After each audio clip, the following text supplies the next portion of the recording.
Okay, I'm just going to begin with the introductions while people settle a bit. I think today's seminar is entitled Unravelling the Mediterranean Migration Crisis, Reflections from the Field. I think the fact that we are so busy today is also a testament that even though it's happening in terms of distance very far, it's also the Mediterranean crisis, and issues there are very close to home, but also have a lot of spheres of debate with the kind of politics of migration and deportation in South Africa. Our two speakers are Crawley, who's a professor of international migration at Coventry University Centre for Trust, Peace and Social Relations, where she leads a team of researchers working on issues of migration, displacement and belonging. She has extensive experience in a number of institutions, including the Immigration Research Office at the UK Home Office, and is currently leading an ESRC funded comparative study exploring the journeys, experiences and aspirations of those who have arrived in Europe during the current migration crisis, including the responses of governments, international organizations and civil society. Katharine Jones joined the Centre for Trust, Peace and Social Relations in April 2015 and is a Senior Research Fellow in Migration, Displacement and Belonging. She has more than 16 years of experience in a wide variety of migration-related research. And another of, I'm not going to list all the experience, but there's a very rich body of experience here, and I think best to move on to the talk, which will be about half an hour, 40 minutes, and then we'll have space for discussion and questions after that. Thank you, Matthew. Thank you for the opportunity to come and talk about our research. It's my first time in South Africa. I've been to other areas, but not to here.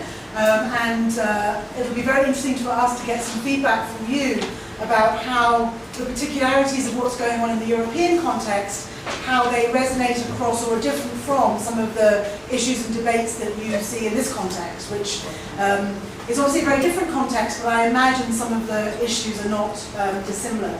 So what we're going to do is to talk about the research that we're currently undertaking with a team of researchers in the UK and across 4 countries in the southern Mediterranean region, looking at the current movement of people into Europe from different parts of the world. As Matthew said, we're going to talk for about half an hour or 40 minutes to give time for some question and discussion, but it's the first time, or one of the first times, we've had an opportunity to talk about the field work, so we're not quite sure how it's going to play out, and we'll try to touch on lots of issues that we won't have time to go into in detail, but obviously we can then discuss in the period that follows. So what I'm going to do really is to first of all introduce the European context with those of you that are unfamiliar with what's happened over the last year, hand over to my colleague Katharine, who'll say something about the particular project that we're undertaking at the moment. And then between us, we're going to give you some of our reflections from our fieldwork at the end of last year. I'll talk about my experiences in Lesbos, the Greek island that's received most refugees and migrants in that period. And Katharine will talk about her work in Italy, where actually the numbers are as high as they've been in previous years, but are much less talked about and discussed, partly because of the management of the issue, but also because the politics have become European rather than national in the field. And then we'll conclude by just reflecting on what we think are some of the emerging findings of the work. So for those of you who don't know what's been happening, there has been a very significant increase in the numbers of people arriving, what we might say through irregular means, into Europe by sea over the past year. Now it's really important to put that in context. There are far bigger numbers who are entering Europe completely legally, with work permits for student visas, as part of family reunion, for travel. The numbers are tens, if not hundreds of millions each year. But this 1 million or so people who arrived over the last year through the Mediterranean route have, for all sorts of different reasons, captured the public and political imaginary. Not just in terms of the circumstances of those individuals, in terms of the humanitarian issues, but also in terms of the way in which that has been narrated politically in individual countries, but also by the media and across the European kind of political context.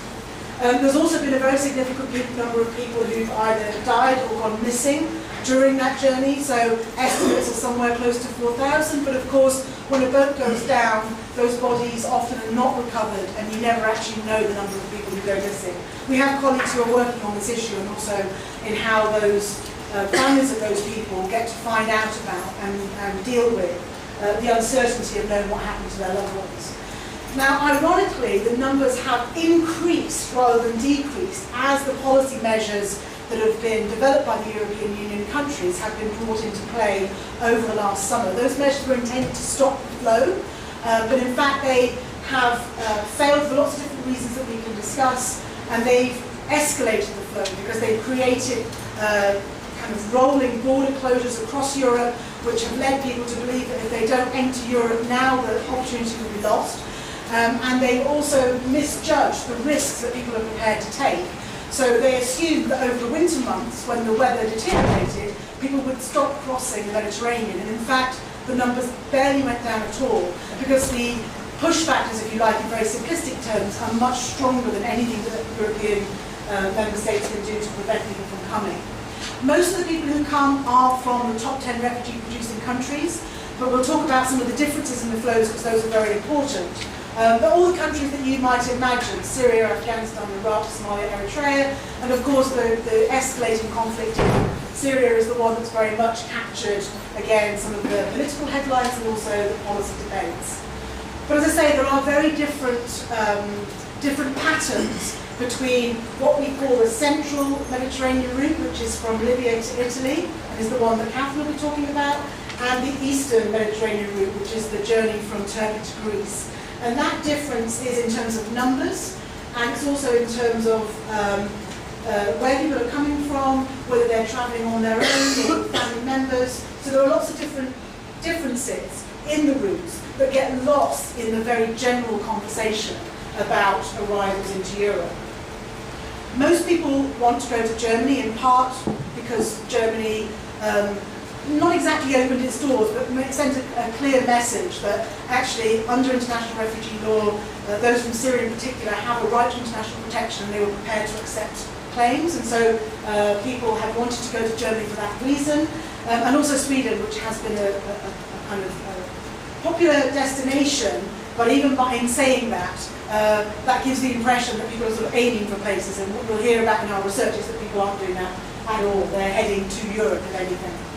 The consequence of that is that we now have very large numbers of people who are in transit through the Balkans, and they are in transit in the sense that they are wanting to get to other countries of Northern Europe, through places like Macedonia and through Croatia, but as I say, the borders are closing and they're increasingly stuck in those areas. So we've got thousands of people, tens of thousands of people currently at the Macedonian border between Greece and Macedonia, because that border has been closed, and people are literally sitting, waiting to see what will happen next.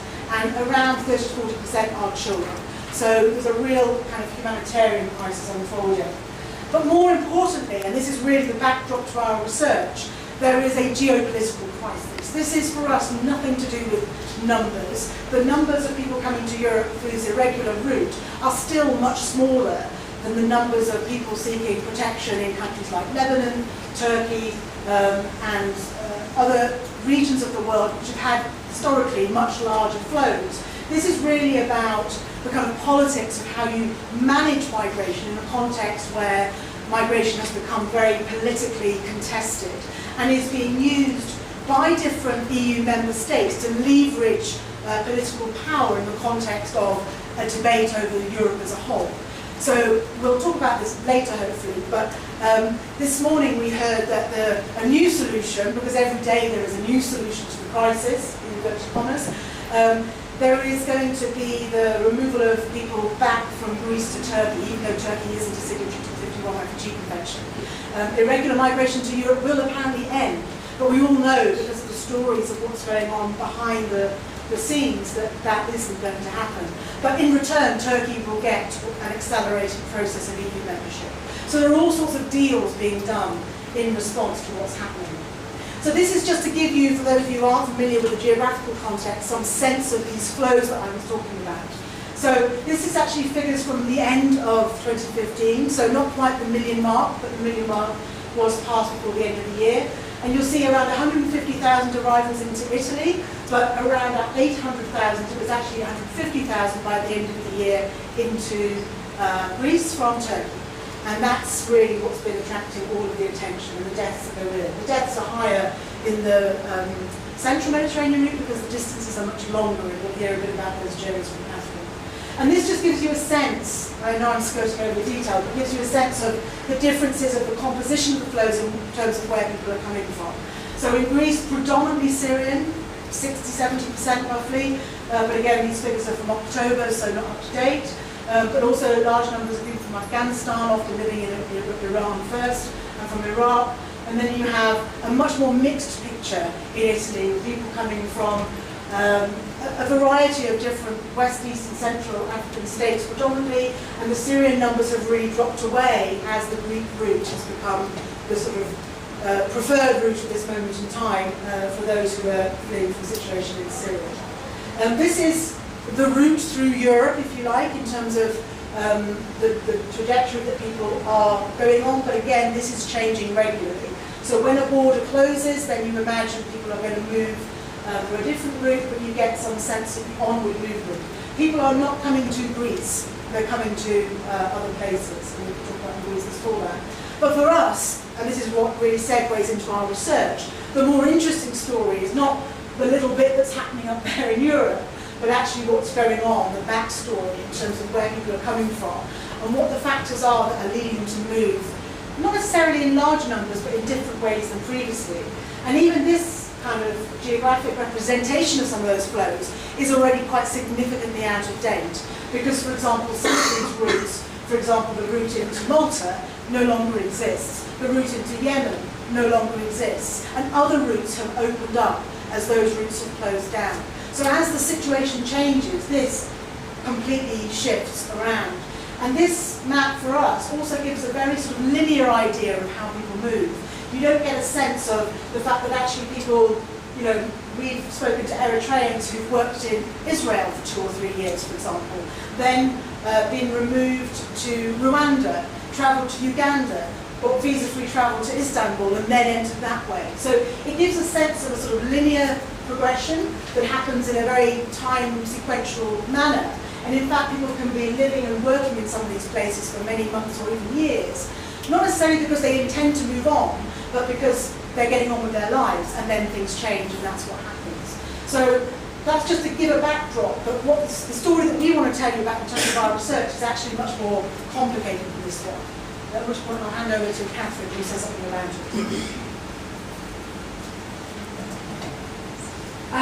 So about our project, so we started mid last September, and so what we're going to present today is very early reflections from the field, so we've not had a chance to analyse all of our data yet.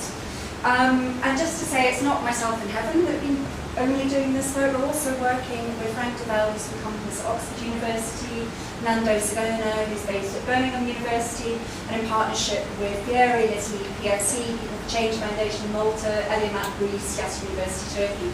We also had NGO partners in all of these countries as well who were working alongside us. Overarching aim was quite simple, but large. We were looking to explore the dynamics of migration into the Mediterranean region. And although most of us are qualitative researchers, we were very keen to introduce a quantitative element into this as well.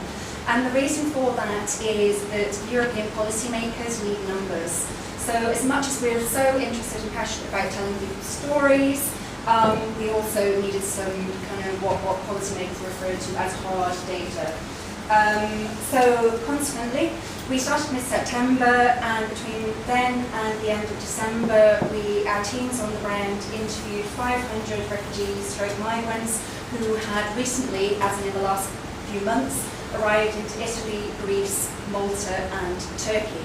And we were interviewing them about their experiences, about their journeys, about why they had left their home, and what their aspirations were and hopes were for the future as well.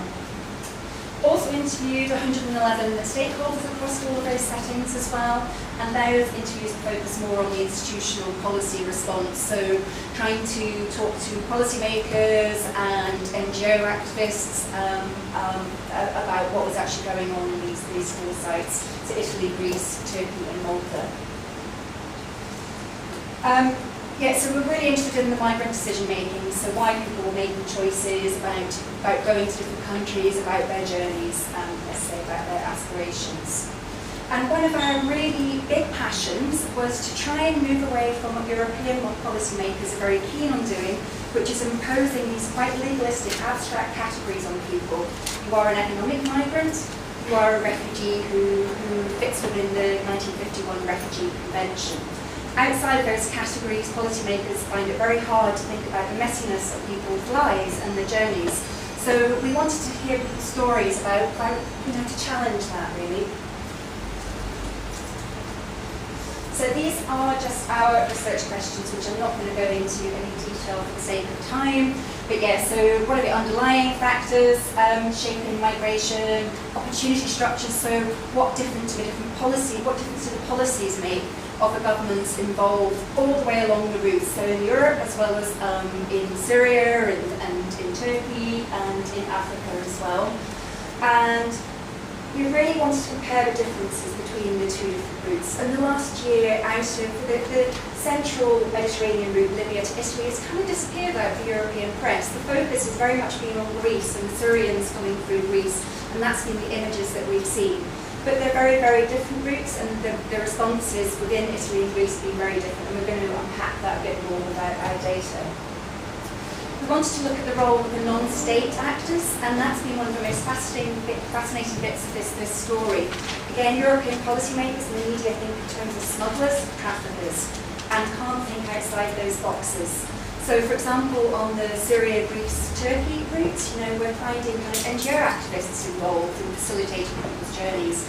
We're finding the guy who lives in Izmir in Turkey, which is the jumping off point to Greece, who sells jet skis. He's making a business out of selling jet skis for people to go to the Greek islands. It's only, 6 kilometres or something like that between Turkey and one of the Greek islands. There's the shop selling life jackets, which has started up a big business as well. And then on the route through Libya as well, there's a whole different range of people who used to have businesses in Libya as travel agents and have changed their business to now be smugglers.